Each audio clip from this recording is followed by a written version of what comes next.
தேசமே பயப்படாதே, மகிழ்ந்து களி கூறு. சேனையின் கர்த்தர் உன்னடுவில் பெரிய காரியம் செய்திடுவார். சேனையின் கர்த்தர் உன்னடுவில் பெரிய காரியம் செய்திடுவார். தேசமே பயப்படாதே, மகிழ்ந்து களி கூறு. பிதா குமாரன் பரிசுத்த ஆவியரின் நாமத்தினாலே ஆமென். ஜெபம் செய்வோம். எங்கள் தாயும் தந்தையும் ஆகிய அன்பு நிறைந்த கடவுளே, உம்மை போற்றுகிறோம், வணங்குகிறோம், துதிக்கின்றோம். அருட்கொடையாக கொடுத்த இந்த புதிய நாளுக்காக, காலை வேளைக்காக உமக்கு நன்றிகளையும் துதிகளையும் ஸ்தோத்திரங்களையும் பெறெடுக்கிறோம். நாங்கள் நிர்மூலமாக இருப்பது உடைய சுத்த கிருபை என்பதை விசுவாசிக்கிறோம். ஆண்டவரே, நீர் நல்லவர், எப்பொழுதும் நல்ல ஈவுகளை எங்கள் வாழ்விலே அருளி செய்கின்றவர். நாங்கள் சந்தித்துக் கொண்டிருக்கிற, நாங்கள் உலகம் முழுவதிலும் அனுபவித்துக் கொண்டிருக்கிற இந்த கொடிய துன்பத்தை அளிக்கின்ற, வாழ்வை அச்சுறுத்துகின்ற COVID-19 இந்த வைரஸ் தொற்று என்பது ஆண்டவரே உலகம் முழுவதும் பயத்திலே மக்களை வைத்திருக்கிற வேளையிலே உம்முடைய பாதுகாப்பை எங்களுக்கு அருளி செய்திருக்கிறேன். நாங்கள் நிர்மூலமாகாமல் எங்களை பாதுகாத்துக் கொண்டிருக்கிறேன். உம்முடைய அன்பின் நிமித்தமாக எங்களை அனுதினமும் அரவணைத்து வழிநடத்துகிறேன். இப்பொழுதும் ஆண்டவரே, உடைய கிருபையின் நிமித்தம், உடைய உண்மையின் நிமித்தம் எங்கள் இருதயத்தில் இருக்கும் ஸ்தோத்திரம் செலுத்துகிறோம். நாங்கள் சிந்திக்க போகிற உடைய வேத வார்த்தைகளை ஆண்டவரே எங்களுக்கு ஆசீர்வாதமாக்கித்தார். அதனால் நாங்கள் தைரியத்தையும் விசுவாசத்தையும் நம்பிக்கையை பெற்றுக் கொள்வதற்கு ஆண்டவரே நீ துணை செய்யும். உங்களுடைய வார்த்தையை சத்தியம், நீர் எங்களை விடுவித்தருளும். இயேசு கிறிஸ்துவின் வழியாக விடுதல் செய்கிறோம் ஜீவனுள்ள நல்ல தந்தையே, ஆமென். அன்பானவர்களே, அன்பிற்குரிய உடன் விசுவாசிகளே, உங்கள் அனைவருக்கும் ஆண்டவராகிய இயேசு கிறிஸ்துவின் திருப்பெயரால் என்னுடைய வாழ்த்துதலையும் வணக்கத்தையும் தெரிவித்துக் கொள்கின்றேன். இப்பொழுதும் உலகம் முழுவதும் நாம் அனுபவித்துக் கொண்டிருக்கிற கொடிய வைரஸ் வியாதி COVID-19 இன்னும் உலகம் முழுதும் உலவி அச்சத்திலேயும் பயத்திலேயும் வைத்திருக்கிற வேளையிலே நம்முடைய பயத்தை நாம் புறம்பே தள்ளுவோம், அதை நிர்மூலமாக்குவோம். அந்த பயத்தை எப்படி நாம் மேற்கொள்ள முடியும் என்று ஆண்டவருடைய கிருபையினாலே, அவருடைய வேத வார்த்தைகளினாலே நாம் அறிந்து கொள்ள இந்த நாளிலே உங்கள் அனைவரையும் அன்புடன் கேட்டுக்கொள்கின்றேன். இப்பொழுதும் இந்த வைரஸ் அதிக தீவிரமாக நாளுக்கு நாள் பரவிக்கொண்டே உயிர்களை பலி வாங்கி கொண்டு பலரை மருத்துவமனையிலே அனுமதித்து சிகிச்சைக்காக இருக்கிற வேளையிலே சிலர் சுகம் பெற்று வீடு திரும்பி இருக்கிறார்கள். கடவுளுக்கு நன்றி செலுத்துவோம். இது தீவிரம் அடையாமல் அது வெகு விரைவிலேயே நம்மை விட்டு நீங்கும்படியாக நாம் கடவுளிடத்திலே மன்றாடுவோம். நாம் அஞ்சாமல், சந்தேகப்படாமல், நம்முடைய கடவுளை குறித்த சந்தேகம் இல்லாமல் அவர் நம்மை எப்பொழுதுமே பாதுகாத்துக் கொள்வார். நம்மை வழிநடத்துகிறவர், கரம் பிடித்து நடத்துகிறவர் என்கிற நம்பிக்கை விசுவாசத்திலே நம்முடைய பயணத்தை நாம் தொடருவோம். அரசாங்கம் நமக்காக கொடுத்திருக்கிற இந்த விதிமுறைகளை நாம் ஒத்துழைத்து பின்பற்ற, நாம் வீட்டிலேயே இருந்து விலகி இருந்து ஆயத்தத்தோடு நாம் ஆண்டவருடைய அருள் பாதையிலே நாம் நடப்பதற்கு ஆண்டவர் நமக்கு துணை செய்வாராக. அன்பிற்குரியவர்களே, கிறிஸ்தவ வாழ்வு என்பது விசுவாசத்தை அடிப்படையாக கொண்டது. விசுவாசம் இல்லாமல் தேவனை நாம் பிரியப்படுத்த முடியாது. நம் ஒவ்வொருவருக்கும் ஆண்டவர் கிருபையினாலே இந்த விசுவாசத்தை அருளியிருக்கிறார். அந்த கிருபை அவரை விசுவாசிப்பதற்கு மட்டுமல்ல, துன்பங்களை ஏற்றுக்கொள்வதற்கும் ஆண்டவருடைய கிருபை நமக்கு தேவைப்படுகிறது. அதை தூய பவுலடிகளார் பிலிப்பியருக்கு எழுதின கடிதத்திலே 1ஆம் அதிகாரம் 29வது வசனத்திலே மிக தெளிவாக நமக்கு அதை உரைக்கின்றார். அவரை விசுவாசிப்பதற்கு மட்டுமல்ல, துன்பங்களை ஏற்றுக்கொள்ளவும் கிருபை அருளப்பட்டிருக்கிறது. The grace has been granted not only to believe but also suffer for Christ என்பதாக நாம் புரிந்து கொள்ள வேண்டும். பாவம் உலகத்திற்குள்ளாக நுழைந்து விட்ட ஒரு காரணத்தினாலே அதன் விளைவாக மரணமும் வந்துவிட்டது.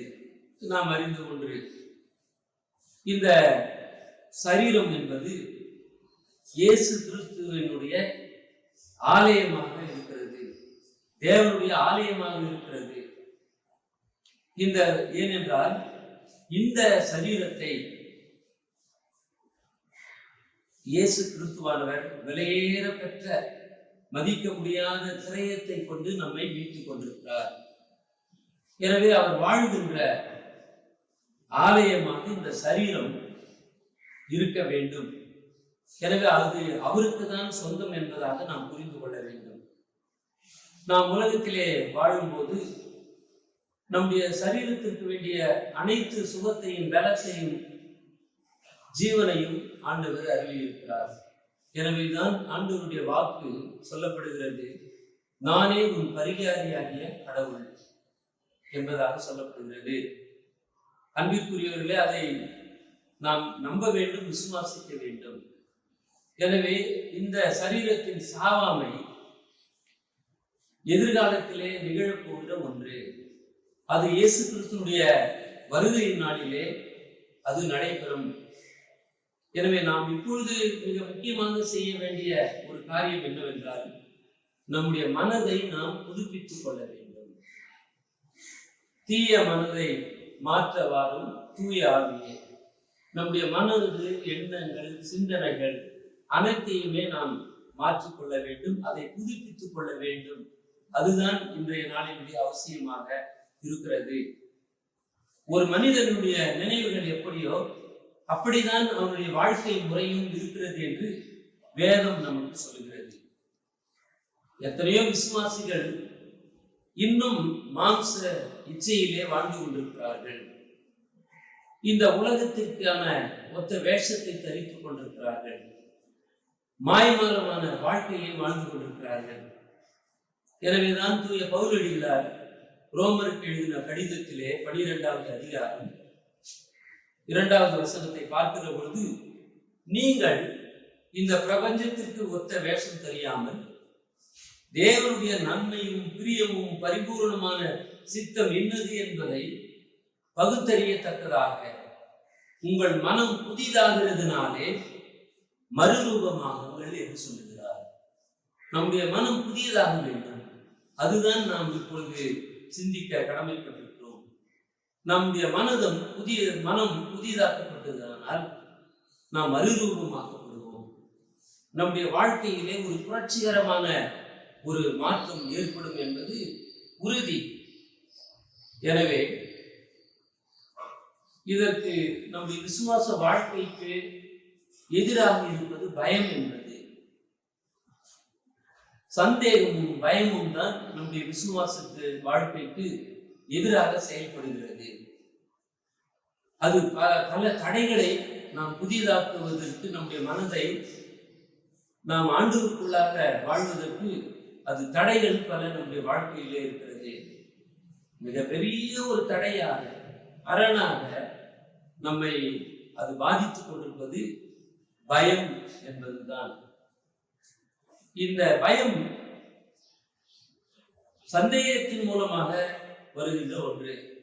நாம் இப்படி கூட எடுத்துக்கொள்ளலாம், சந்தேகமும் பயமும் சகோதரர்கள் போன்று எப்பொழுதுமே செயல்படும், இரட்டையர்கள் போன்று அது செயல்படும். சந்தேகத்தை குறித்து வேதத்திலே யாக்கோபின் நிருபத்திலே 1வது அதிகாரம் 5 துவங்கி 8 வசனங்கள் வரைக்கும் நீங்கள் படிக்கின்ற பொழுது, சந்தேகப்படாமல் நாம் விசுவாசத்தோடு கேட்க வேண்டும் என்று வேதம் நமக்கு போதிக்கிறது. இருமனம் உள்ளவன் தன் வழியிலே நிலையற்றவன் என்பதாக சொல்லப்படுகிறது. சந்தேகப்படுகிறவன் காற்றினால் அடிபட்டு அலைகிற கடலின் அலைக்கு ஒப்பாக இருக்கிறான் என்பதாக சொல்லப்படுகிறது. அவ்விதமாக பயத்தை குறித்து சொல்லுகிற பொழுது 1 யோவான் 4:18 மிக தெளிவாக சொல்லுகின்றார், அன்பிலே பயம் இல்லை, பூரண அன்பு பயத்தை புறம்பே தள்ளும். பயமானது மிகவும் வேதனை உள்ளது என்பதாகவும் சொல்லப்படுகிறது. நமக்கு ஆழமாக அது வேதத்தின் வழியாக நாம் போதிக்கப்பட்டிருக்கிறோம். அது மிகவும் பயப்படுகின்றவன் அன்பினால் பூரணப்பட்டவன் அல்ல. எனவே சந்தேகமும் பயமும் நம்முடைய வாழ்க்கையிலே இருக்குமானால் நம்முடைய மனம் ஒருபோதும் புதிதாக்கப்படாது, நாம் மறுரூபமாக்கப்படுவதற்கு வாய்ப்பே இல்லை. முதலாவதாக நாம் பார்க்கிற பொழுது சந்தேகமும் பயமும் எப்படி ஒன்றுக்கொன்று இணைந்து செயலாற்றுகின்றன. நாம் ஒருவேளை நம்முடைய இயல்பான வாழ்விலே அலுவலகத்திற்கோ அல்லது நம்முடைய பணிக்கு போகின்ற பொழுது வாகனத்தை எடுக்கின்றோம்.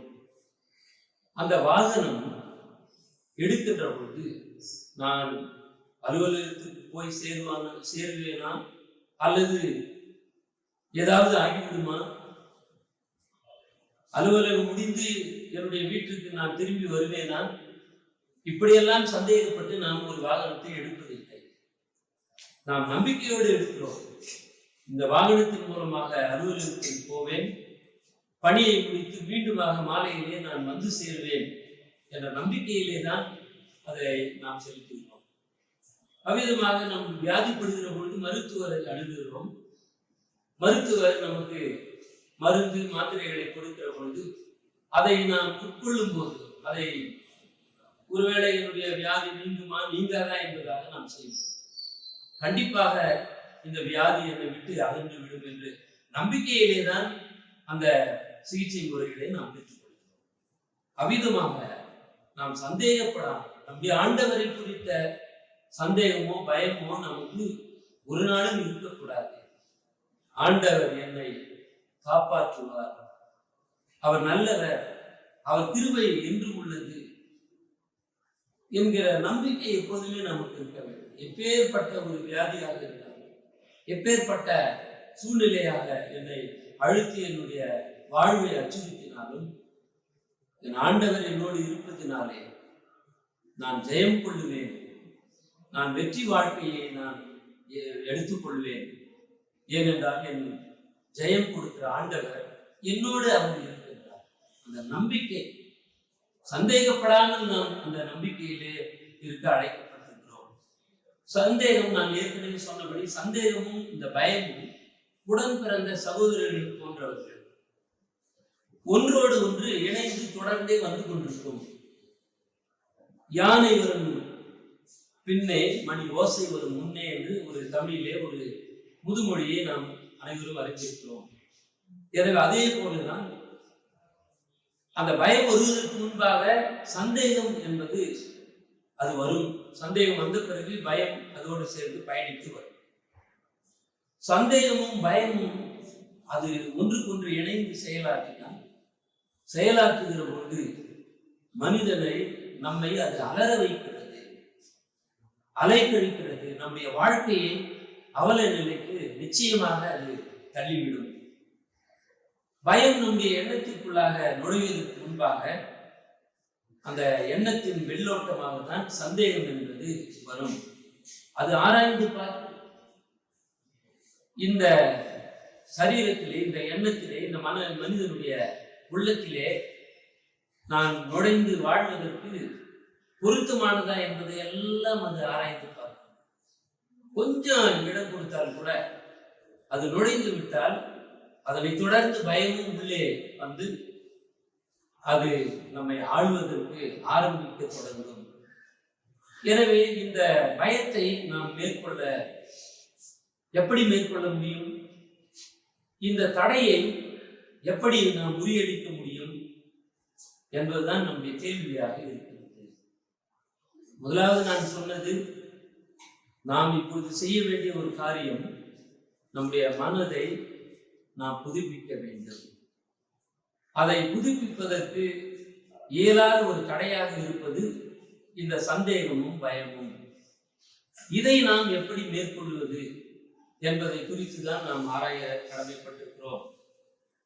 இதற்காக வேதத்திலிருந்து நம்முடைய அருள்நாதர் இயேசு கிறிஸ்து போதித்த அருமையான மிக அற்புதமான ஒரு திருக்காட்சியை நாம் பார்க்க முடியும். அது எங்கு இருக்கிறது என்று சொன்னால், மத்தேயு நற்செய்தியோடு 14வது அதிகாரம் 25 வசனம் துவங்கி 31 வசனம் வரைக்கும் அடங்கியுள்ள பகுதி மிக அற்புதமான ஒரு திருக்காட்சியாக நமக்கு அருளப்படுகிறது. சீடர்கள் படகிலே பயணித்துக் கொண்டிருக்கிறார்கள். கடல் பயணத்திலே அவர்கள் இருக்கிற பொழுது இயேசுவானவர் அவர்களோடு இல்லை. 12 அதிலே பயணித்துக் கொண்டிருக்கிறார்கள். இரவு நேரம் 4ஆம் ஜாமத்திலே இயேசு கிறிஸ்து கடலின் மீது நடந்து வருகிற ஒரு சம்பவம். கடலின் மீது நடந்து அவர்களிடத்திலே வருகிறார். அப்படி அவர் கடலின் மீது நடந்து வருகிறதை சீடர்கள் இப்பொழுது காண்கிறார்கள். மிகுந்த கலக்கம் அடைகிறார்கள். பயந்து ஆவேசம் என்று அவர்கள் பயத்தினால் அலறினார்கள் என்று வேதம் சொல்கிறது. இப்படி அவர்கள் பயத்திலே அலறி கொண்டிருக்கிற பொழுது இந்த அற்புத காட்சி, கடலின் மீது நடந்து வருவது, அது இதுவரைக்கும் நடக்காத ஒரு காரியத்தை இயேசு கிறிஸ்து அதை நடத்துகின்றார். அதை பார்க்கிற சீடர்கள் பயந்து, இது ஆவேசம், இது ஒரு ஆவி என்பதாக அவர்கள் காண்கிறார்கள். இப்படி அலறிக் கொண்டிருக்கிற வேளையிலே தான் அவர்களோடு இயேசு பேசுகின்றார். திடன் கொள்ளுங்கள், நான் தான், பயப்படாதீர்கள்.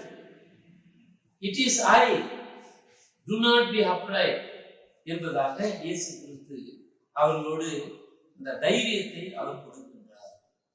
அப்பொழுது பேதுரு 12 சீஷர்கள் இருக்கிற வேளையிலே 11 பேர் அமைதியாக இருந்த வேளையிலே பேதுரு மட்டும், ஆண்டவரே, நீரேயானால் நான் தண்ணீர் மீது நடந்து உம்மிடத்தில் வருவதற்கு எனக்கு கட்டளையிடும் என்று சொல்லுகிறார்.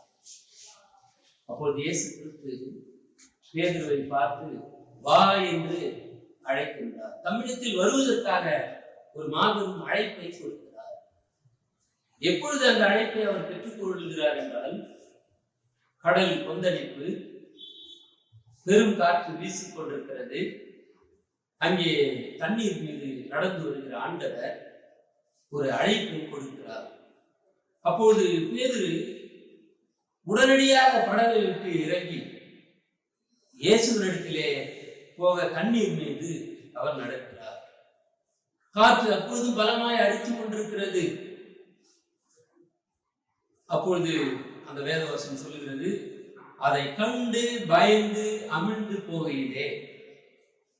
அப்போது பேதுரு ஒரு வேண்டுதலை வைக்கிறார். ஆண்டவரே, என்னை ரட்சியும், நான் அமிழ்ந்து போகிறேன் என்பதாக கூப்பிடுகின்றார்.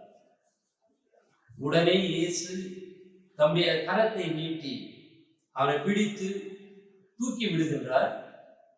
தூக்கி விடுகிற ஆண்டவர் சொல்லுவது, அற்ப விசுவாசியே, ஏன் சந்தேகப்பட்டாய் என்று கேட்கின்றார்.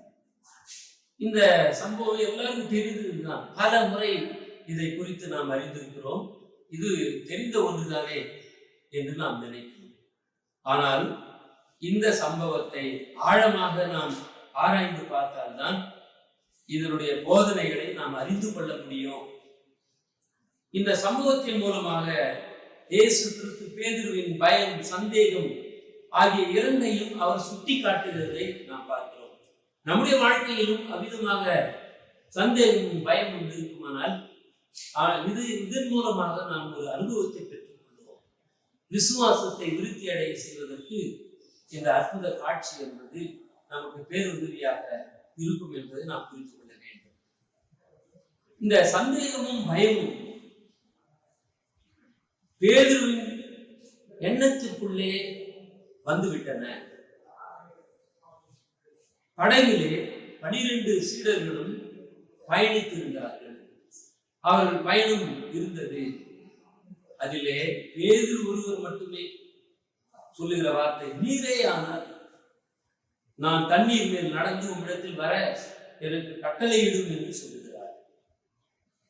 படகில் இருந்த மற்ற 11 சீடர்களும் தண்ணீர் மீது நடக்கும் இயேசுவை பார்த்து பயப்படுகிறார்கள். ஆனால் பேதுரு மட்டும் பயப்படாமல், நான் உம்மிடத்திலே நடந்து வர வேண்டும், அதற்கு நீர் கட்டளை கொடுக்க வேண்டும் என்று கேட்கிறார். அப்பொழுது பேதுருவை பார்த்து ஆண்டவர் வா என அழைக்கின்றார். இயேசுவின் வார்த்தை பேதுருவை நோக்கி வந்தது. உடனே அவன் படகை விட்டு இறங்கி அலை பாயும் நடுக்கடலிலே தண்ணீர் மீது அவர் நடந்து வருகின்றார். பேதுரு அவர் இறங்கியவுடன் நடந்தாரா அல்லது மூழ்கினாரா என்று பார்க்கும்போது அவர் இறங்கியவுடன் நடந்து வந்தார். இயேசு கிறிஸ்துவை நோக்கி அவருடைய பயணம் இருந்தது. இயேசு கிறிஸ்துவை நோக்கி அவர் பார்த்து நடந்து வந்தார். தண்ணீர் மீது அவரை நடக்க வைத்த ஆற்றல் எது? பேதுருடைய முழு கவனமும், முழு எண்ணமும், முழு மனதும் அது ஒரே குறிக்கோளாக இருந்தது. அது இயேசுவின் மீதே பதிந்திருந்தது. பேதுருடைய கண்கள் அவர் மீதே நோக்கமாக இருந்தது. அவருடைய காதுகள் அவருடைய வார்த்தையில் செவி கொடுத்தது. இயேசுவும் தண்ணீர் மீது நடந்து கொண்டிருந்தார். பேதுருவின் அருகே அவர் வந்து கொண்டிருந்தார். அவர் நடப்பதினாலே நானும் அவ்விதமாகவே நடக்க முடியும் என்று நம்பி விசுவாசித்து தான் படகை விட்டு அவர் இறங்கி வருகிறார். பிறகு நடந்தது என்ன? காற்றும் அலையும் பலமாக இருந்தது. பேதுரு இறங்கும் போதே, அவர்கள் கடலிலே பயணம் செய்து கொண்டிருந்த போதே இந்த காற்றும் அலையும் பலமாக இருந்தது. அது அப்பொழுது பேதுரு இறங்கியவுடனே இருந்தது அல்ல, ஏற்கனவே அது இருந்தது. பேதுரு கடலிலே இறங்கின பொழுதும் அவர் நடக்கின்ற பொழுதும் அது கொந்தளிப்புடன் தான் இருந்தது. அப்பொழுது பேதுரு முழுகவில்லை, நடந்துதான் வந்து கொண்டிருந்தார். ஏனென்றால் அவருடைய நோக்கம் எல்லாம், எண்ணம் எல்லாம், கவனம் எல்லாம் இயேசு கிறிஸ்துவை மட்டுமே அது நோக்கி இருந்தது. வெளியிலே நாம் பார்க்கிற பொழுது நிறைய சூழ்நிலைகள், பல்வேறு சூழ்நிலைகள் நம்மை அது நெருங்கிக் கொண்டிருக்கிறது, அது நம்மை நெருக்கிக் கொண்டிருக்கிறது. ஆனால் நம்முடைய எண்ணமும் கவனமும் எங்கே இருக்க வேண்டும் என்று சொன்னால் இயேசு கிறிஸ்துவை மட்டுமே நோக்கி இருக்க வேண்டும். நாம் சூழ்நிலைகளை பார்க்கக்கூடாது, பிரச்சனைகளை நாம் பார்க்கக்கூடாது. அது அலை போன்று அது நம்மை பயமுறுத்தும். எவைகள் மீது நாம் நோக்கமாக இருக்கிறோமோ அவைகள்தான் நம்மை வாழ்வை அச்சுறுத்தும். அதன் மீது நோக்கம் வைக்கும் போது சூழ்நிலைகளை நாம் ஒரு தடையாக நாம் ஒருபோதும் எண்ணக்கூடாது. இந்த சம்பவத்தின் போது இயேசு கடலை பார்த்து இறையாது அமைதலாய் என்று சொல்லவில்லை. அது இறைந்து அலைகள், அது சூறாவளியுடன் அது இருந்து கொண்டுதான் இருக்கிறது.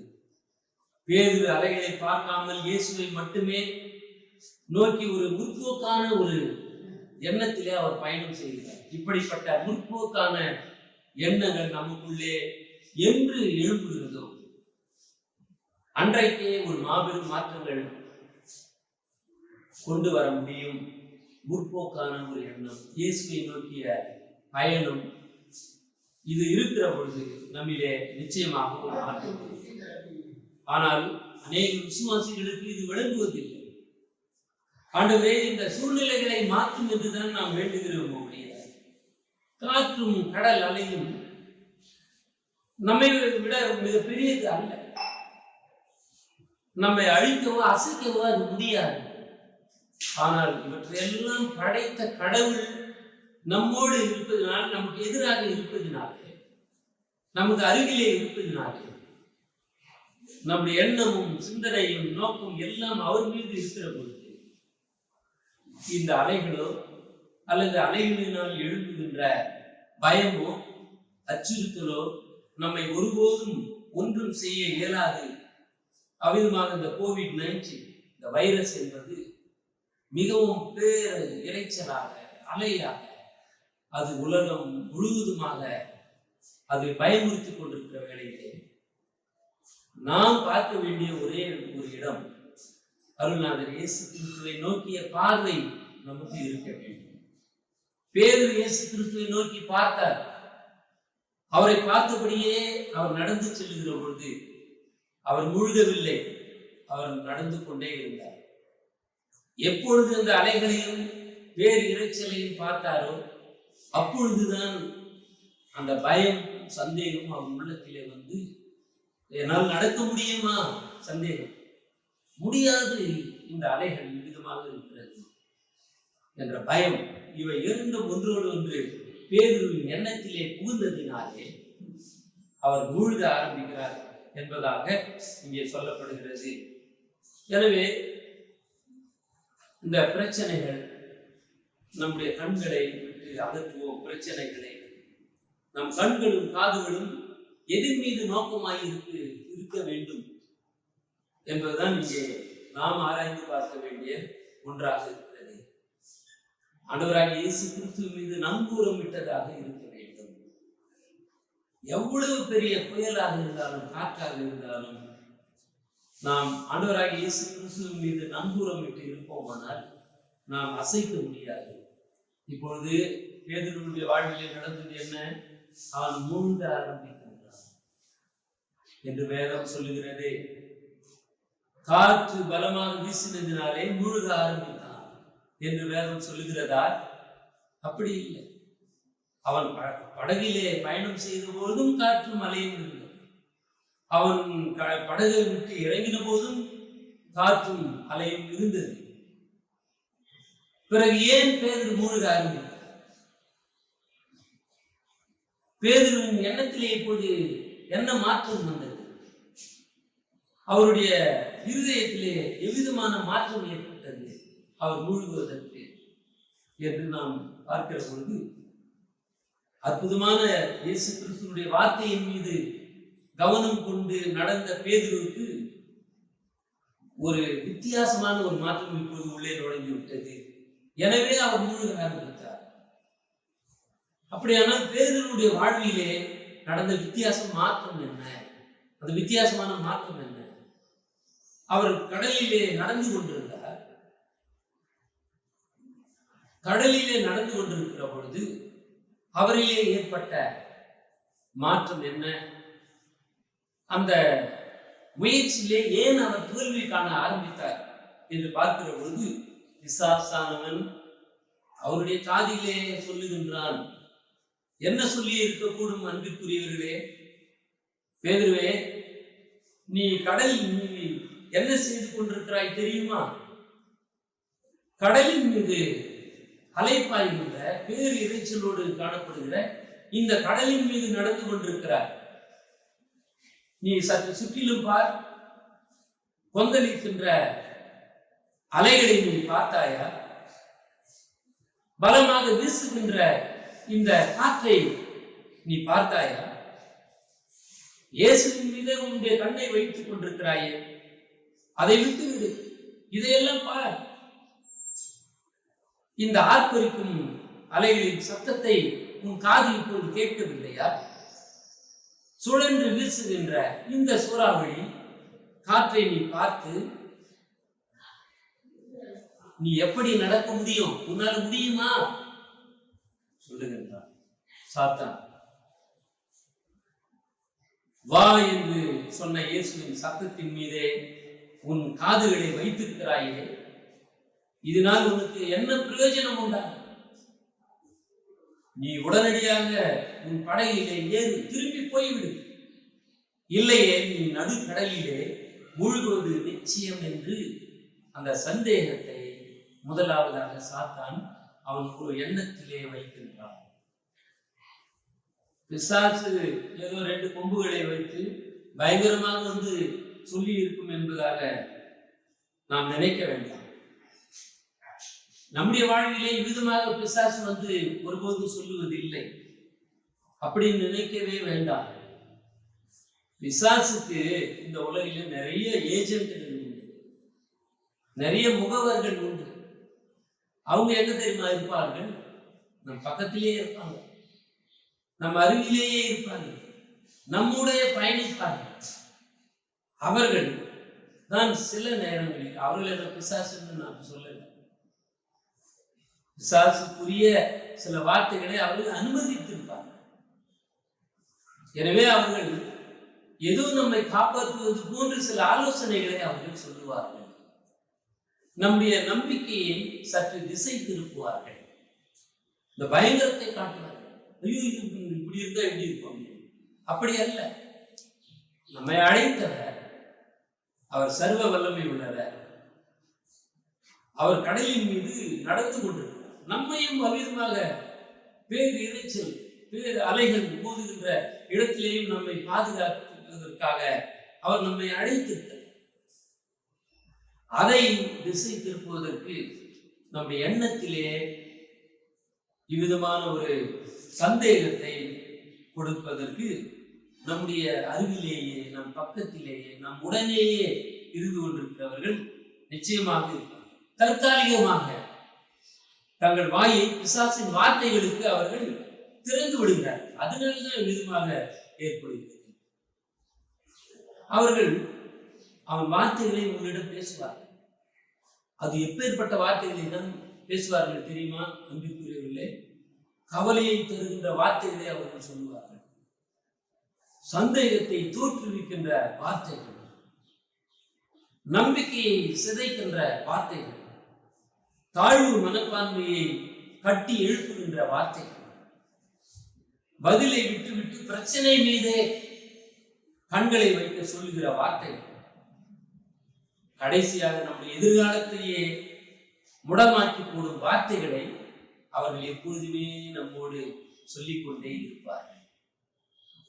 ஆனால் அதை நாம் செவி கொடுக்கிற பொழுது இந்த உலகத்தின் பிரச்சனைகள், பேரலைகள், இரைச்சல்கள் நம் கண்களுக்கு தெரியும். அப்படி பார்க்கிற பொழுது சந்தேகமும் பயமும் நம்முடைய உள்ளத்திலே, எண்ணத்திலே அவைகள் பிரயாணம் செய்யும். பிசாசு இப்படிப்பட்ட வார்த்தைகளை தான் பேதுருவிடத்திலே பேசி இருக்க முடியும். சரி, யார் மூலமா பிசாசு இந்த வார்த்தைகளை சொல்லி இருக்க முடியும்?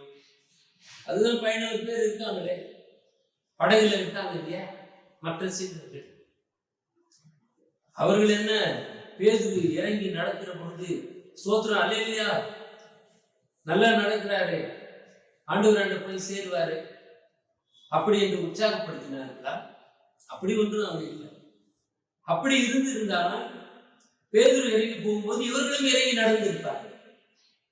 இவர்களுக்குள்ளாக இந்த சந்தேகமும் பயமும் தான் அவர்கள் ஒருவேளை சீஷர்கள் என்ன சொல்லியிருப்பாங்க தெரியுமா? பேதுரு அந்த 4ஆம் ஜாமத்திலே இரவிலே ஆண்டவருடைய அழைப்பை ஏற்று, நீரேயானால் நான் இந்த தண்ணீர் மீது நடந்து வருவதற்கு எனக்கு கட்டளையிடும் என்று அவன் சொல்லிய போது சீடர்கள் எல்லாம் அதிர்ச்சி அடைந்திருப்பார்கள். உடனே அவன் கடலிலே இறங்கும் போது அவர்கள் பயந்து என்ன வார்த்தை சொல்லியிருப்பார்கள்? பேதுரு, அங்க பாருப்பா, பெரிய அலை வந்து ஜாகிரதை. ஒரு சிஷ்யன் அப்படிதான் சொல்லியிருப்பான். இன்னொரு சிஷ்யன், பேதுரு என்னப்பா இறங்கிட்ட, காற்று எவ்வளவு பலமா அடிக்குது, இந்த நேரத்துல நீங்க இறங்கி போறியாப்பா, இது ஒரு விஷ பரீட்சை மாதிரிப்பா அவனுக்கு, நீ வம்பா வீட்டுக்கு வேணா நீ போய் செத்து போவாத. பேதுரு உனக்கு சீடன் சொல்லியிருப்பான், உன்னால முடியுமாப்பா சொல்லியிருப்பான். பேசாம இப்படி வந்துருப்பா, ஓடியாந்துருப்பா, இந்த மீண்டும் இந்த படகிலே ஏறி எங்களோடு வந்து சேர்ந்து கொள் என்றுதான் சொல்லியிருப்பார். ஏற்கனவே அவர்கள் கடலின் மீது நடந்து வருகிற இயேசுவை பார்த்து என்ன சொன்னாங்க? ஆவேசம் என்று அலறி அவர்கள் பயந்தார்கள் என்பதாக சொல்லப்படுகிறது. இப்படி பயத்தில் இருந்தவர்கள் ஒரு நாளும் அல்லேலூயா, கர்த்தருக்கு ஸ்தோத்திரம், நீ நன்றாய் கடலிலே நடக்கிறாய் என்று பாராட்டியா இருப்பார்? நிச்சயமாக அப்படி இருக்கவே முடியாது. எனவே அப்படி இருந்தாலும் அவர்கள் நடந்திருப்பார்கள் அல்லவா? எனவே சாத்தான் சில மணித்துளிகள் தற்காலிகமாக அவர்கள் வாயின் வழியாக இந்த சந்தேகத்தையும் பயத்தையும் பேதுருவுக்கு அவர்கள் கொடுத்திருக்கிறார்கள். வா என்ற வார்த்தையின் வல்லமையின் மீது ஒரு மாபெரும் விசுவாசம் வைத்து பேதுரு நடந்து கொண்டிருக்கிறார். தன்னுடைய கண்ணையும் செவியையும் ஆண்டவருக்கு நேராக வைத்துக் கொண்டிருக்கிற வேளையில் இப்பொழுது வேறு விதமான வார்த்தைகள் வருகிறது. அது என்னவென்றால், உன்னால் முடியாது, இது ஆபத்தானது, பயங்கரமானது, உன்னால் செய்ய இயலாத ஒன்றை நீ செய்து கொண்டிருக்கிறாய், மாண்டு போகாதே, மீண்டுமாக வந்து சேர்ந்து விடு என்பதான வேறு எதிர்மறையான வார்த்தைகளை அங்கே சொல்லுகிறார்கள். இந்த எதிர்மறையான வார்த்தைகள் தான் இந்த சந்தேகத்தை தூண்டுகிற வார்த்தையாக மாறினது. இதை போலதான் அன்பிற்குரியவர்களே, நம்மை சுற்றிலும் இருப்பவர்கள், நம் அருகிலே இருப்பவர்கள், நம் கூட இருப்பவர்கள் கூட பேசுகின்ற அவிசுவாசமான வார்த்தைகள் மூலமாக நமக்குள் சந்தேகம் என்பது வருகிறது. பேதுருவின் இருதயத்திலே இப்பொழுது சந்தேகம் புகுந்து விட்டது, இடம் கொடுத்து விட்டார். கூடவே பயம், அவனுடைய சந்தேகத்தின் சகோதரன் அல்லவா, கூடவே பயமும் நுழைந்து அவனுடைய எண்ணத்தை, உள்ளத்தை அது ஆக்கிரமித்துக் கொண்டது. எனவேதான் அவன் முழுக ஆரம்பித்தான். அப்பொழுதுதான் அவன் முழுக ஆரம்பித்தான். எப்பொழுது சந்தேகமும் பயமும் ஒன்றோடு ஒன்று பயணித்து அவன் உள்ளத்திலே புகுந்ததோ அப்பொழுதுதான் அவன் முழுக ஆரம்பித்தான். நம்முடைய வாழ்க்கையிலே கூட ஆண்டவரை குறித்த சந்தேகமும் பயமும் எப்பொழுது நம் உள்ளத்திலே ஆழ்கிறதோ அப்பொழுது நாம் முழுக ஆரம்பிப்போம். நம்முடைய வாழ்வு நம்மை விட்டு எழுந்து போவோம் என்பதை நாம் ஆழமாக புரிந்து கொள்ள வேண்டும். இயேசு சொல்லுகிற வார்த்தை ஒவ்வொரு நாளும் நம்முடைய காதிலே அது ஒலிக்க வேண்டும். அற்ப விசுவாசியே, ஏன் சந்தேகப்பட்டாய்? படகில் உட்கார்ந்திருந்து பேசிக் கொண்டிருப்பவர்களின் வார்த்தைகளை நீங்கள் கேட்காதீர்கள். ஒருபோதும் நம்மை பாதுகாக்கிற வகையிலே சொல்லப்படுகிற ஆண்டவருக்கு எதிர்மறையான வார்த்தைகளை சொல்லுபவர்களுக்கு நீங்கள் செவி சாய்க்காது இருங்கள் என்பதுதான் இதன் மூலமாக நமக்கு உணர்த்தப்படுகிறது. ஒரு வேடிக்கையான ஒரு கதை ஒன்று உண்டு. ஒரு போர் வீரன் அந்த ஒரு பாலைவனத்திலே டென்ட், அவன் தங்குவதற்காக டென்ட் போட்டு அவன் அது உள்ள இருக்கிறான். அந்த பக்கம் வந்த ஒரு ஒட்டகம், பாலைவனத்திலே இருக்கிற ஒட்டகம், சரியான மழை பொழிந்து கொண்டிருக்கிறது. அந்த ஒட்டகம் தன்னை பாதுகாத்துக் கொள்வதற்காக அந்த டென்ட் போட்டு அதுல இருக்கிறவங்க, என் முகத்தை மட்டும் நான் வச்சுக்கிறேன், கொஞ்சம் எனக்கு இடம் கொடு கேட்குது. பரிதாபப்பட்ட அந்த போர் வீரன், சரி உன் முகத்தை மட்டும் நீ வச்சுக்க. இப்போ ஒட்டகம் அடுத்த ஸ்டெப் போகுது, என்னுடைய முன் கால்களை மட்டும் வச்சுக்கிறேன். சரி, வச்சுக்கவா. சரி, நான் என் முதுகெல்லாம் கொஞ்சம் ரொம்ப இருக்கு, நான் கொஞ்சம் உள்ள வரேன். சரி வா, உள்ள வா. முழுமையாக அது அந்த டென்ட் உள்ள போயிட்டு வந்தேன். அந்த டென்ட்ல இருவருக்கும் இருப்பதற்கு அங்கே வாய்ப்பு இல்லை. எனவே ஒட்டகம் இப்ப என்ன சொல்லுது, நான் உருவத்தில் பெரியவன், என்னால் நீயும் நான் இங்க இருக்க முடியாது, நான் மட்டும் இருந்துக்கிறேன், நீ வெளியே போயிடுன்னு எட்டி வதிக்குது. அன்பானவர்களே, இப்படிதான் சந்தேகமும் பயமும் மெதுவாக உள்ளே நுழைந்து நம்முடைய வாழ்க்கையை சீரழிக்கிறது. எனவே அதற்கு நாம் இடம் கொடுக்க கூடாது. பேதுருடைய மனதிலே இப்பொழுது சந்தேகம் வந்துவிட்டது. அது பயமாக அது உருவெடுத்து அவன் கடலிலே அவனை மூழ்கடிக்க அது அவனை அழைத்து சென்றது. இப்போ பேதுரு, அவனுக்கு நன்றாக தெரியும், நான் கடலிலே தொழில் செய்பவன், நான் மீன் பிடிப்பவன், நன்றாக நீந்த தெரிந்தவன். காற்று அலை மோதின போது நான் அழிந்து போவேனே என்ற பிற்போக்கான சிந்தனையை இப்பொழுது இந்த சந்தேகமும் பயமும் கொடுத்ததினாலே அவன் முழுக ஆரம்பித்தான். அன்பிற்குரியவர்களே, நாம் இதை சற்று ஆராய்ந்து பார்க்க கடமைப்பட்டிருக்கிறோம். எப்பேற்பட்ட அந்த COVID-19 வைரஸ் நம்மை தாக்குவதற்காக அது அலைந்து திரிந்து கொண்டிருந்தாலும் நம்முடைய எண்ணமும் சிந்தனையும் செயலும் நோக்கமும் ஆண்டவர் மீதே இருக்கும்போது இவை நின்று நம்மை பாதுகாப்பதற்கு வல்லமையின் கடவுளாக இருக்கிறார். நிறைய பேர் சொல்றாங்க, ஆண்டவரே இந்த சூழ்நிலையை என்ன மாற்றும், இந்த பிரச்சனையை மாற்றும். அப்படி இல்லை. நம்ம அப்படி ஜெபம் பண்ணக்கூடாது. சூழ்நிலைகளை மாற்ற அல்ல, எண்ணத்தை எனக்கு மாற்றித்தாரும், என் எண்ணத்திலே எண்ணத்தை நீர் புதுப்பித்தரும், அப்பொழுது ஒரு பெரிய மாற்றம் வரும் என்பதாக புரிந்து கொள்ள வேண்டும். அன்பானவர்களே, ஏதேன் தோட்டத்திலே நடந்தது என்ன? ஆதி அந்த உலகம் படைத்த போது தம்முடைய சாயலிலே படைக்கப்பட்ட அந்த ஆதாம் ஏவாள் அவர்கள் இன்பமாக வாழ்ந்து கொண்டிருந்தார்கள். மகிழ்ச்சி நிறைந்த வாழ்விலே இருந்தவர்கள் தான். மாலை நேரத்திலே ஆண்டவர் குளிர்ச்சியான வேளையிலே எப்பொழுதெல்லாம் அவர்களோடு உரையாடி அவர்களோடு உறவை வைத்துக் கொண்டிருந்த ஆண்டவர் அவரோடு அவர்கள் பயணித்து இருந்தார்கள். ஆனால் ஆண்டவர் சொல்லி இருந்த ஒரு கட்டளை என்ன? எல்லாவற்றையும் நீங்கள் புசிக்கலாம், ஆனால் இதை மட்டும் புசிக்காதே என்ற ஒரு கட்டளையை கொடுத்து, அற்புதமான ஒரு கட்டளை. இப்ப நீங்க எல்லாத்தையும் புசிக்கூடாது, கம்முன்னு காத்துட்டு இருக்கணும்னு சொல்ல.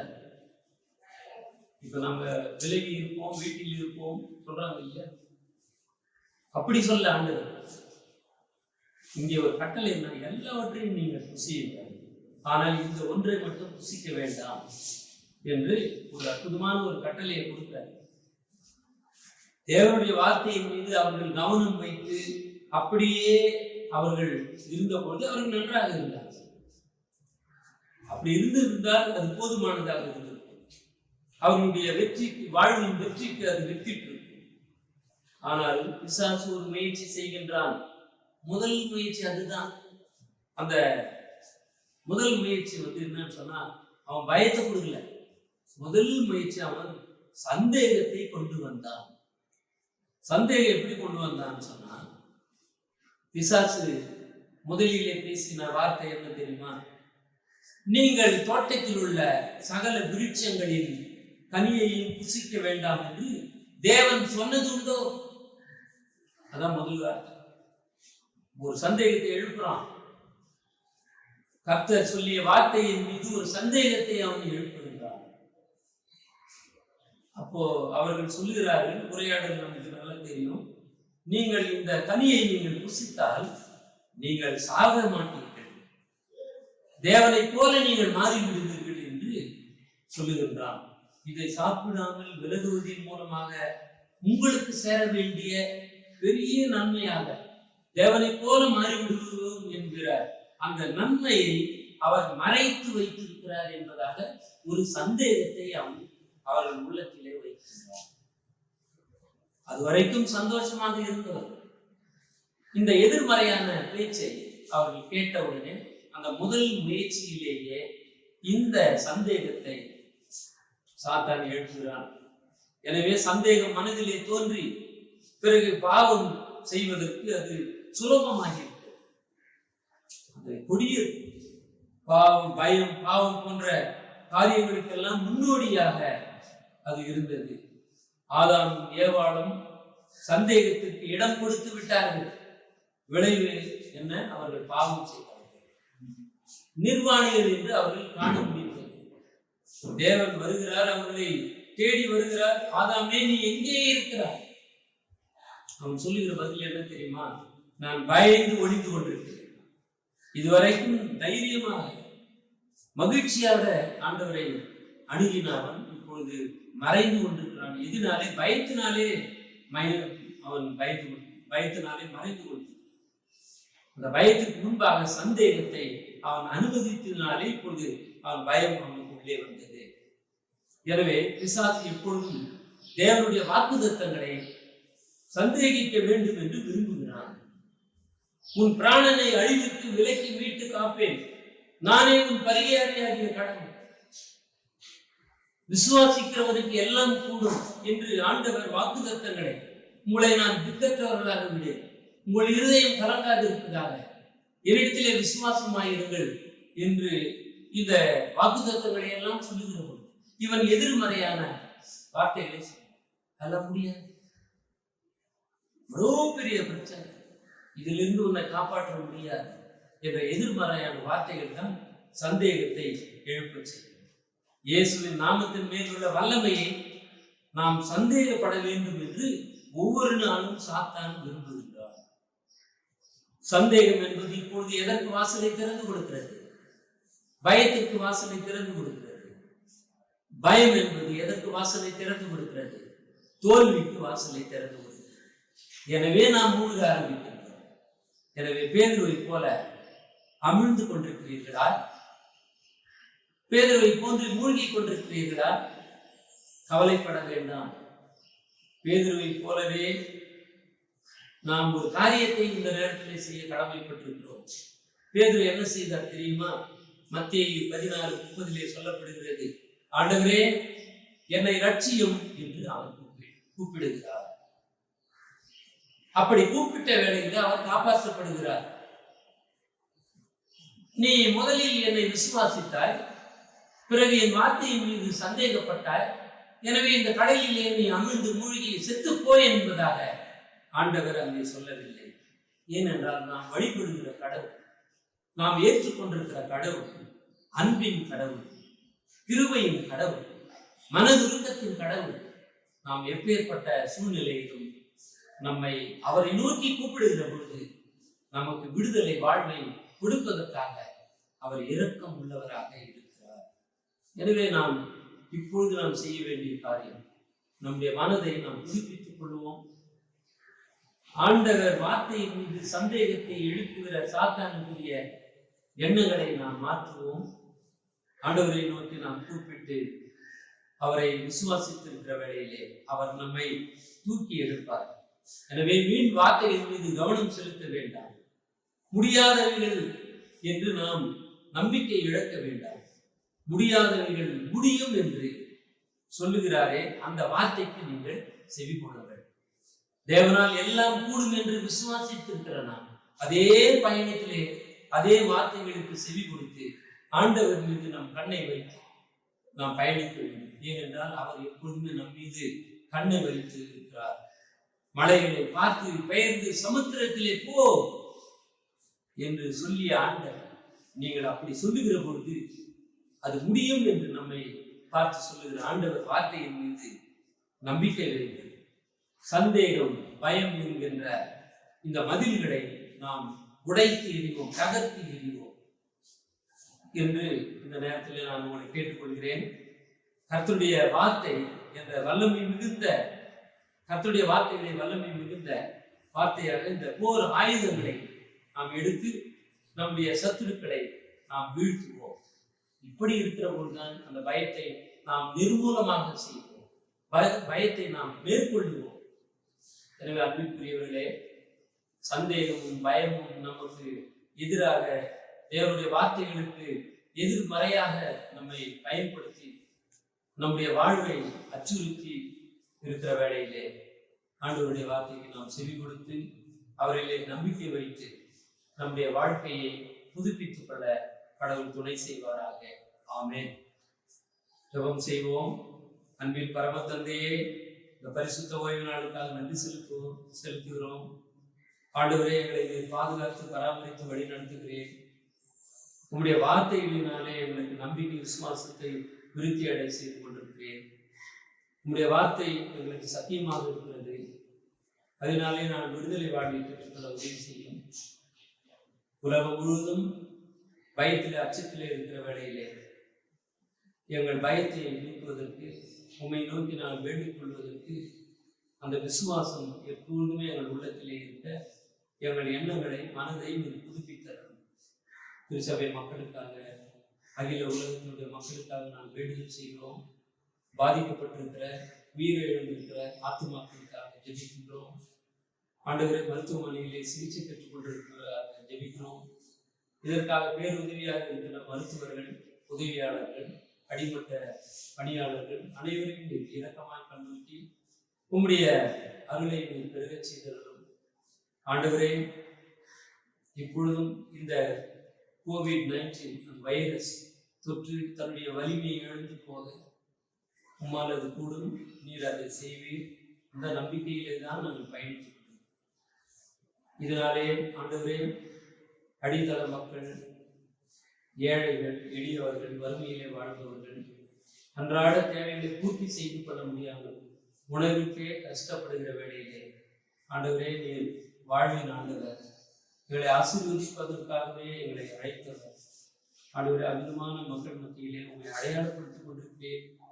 அவர்களுக்கு வேண்டிய சுகத்தை தாரும், பலத்தை தாரும், நல்வாழ்வை நீர் கட்டளையிட்டு தாரும். எங்களை உங்களுடைய வலிமையான கருத்திற்குள்ளாக அர்ப்பணம் செய்கிறோம். நீரே அவரை பாதுகாத்து வழிநடத்தும். இயேசு கிறிஸ்து வழியாக வேண்டல் செய்கிறோம் ஜீவனுள்ள நல்ல தந்தையே, ஆமேன். என் ஆத்துமாவே கர்த்தரை ஸ்தோத்திரி, என் முழுவதுமே அவருடைய கிறிஸ்து நாமத்தை ஸ்தோத்திரி. என் ஆத்துமாவே கர்த்தரை ஸ்தோத்திரி, கர்த்தர் செய்த சகல உபகாரங்களை மறவாதே. ஆமேன். நம்முடைய ஆண்டவராகிய இயேசு கிறிஸ்துவின் கிருபையும் பிதாவாகிய கடவுளுடைய அன்பும் பரிசுத்த ஆவியானவரின் ஐக்கியப்படி நம் அனைவரோடு திருச்சபை வாழ்வோம், அகில உலக மக்களுடைய நல்வாழ்வோடு இன்று வென்று சதா காலங்களிலும் நிலைத்திருப்பதாக. ஆமென்.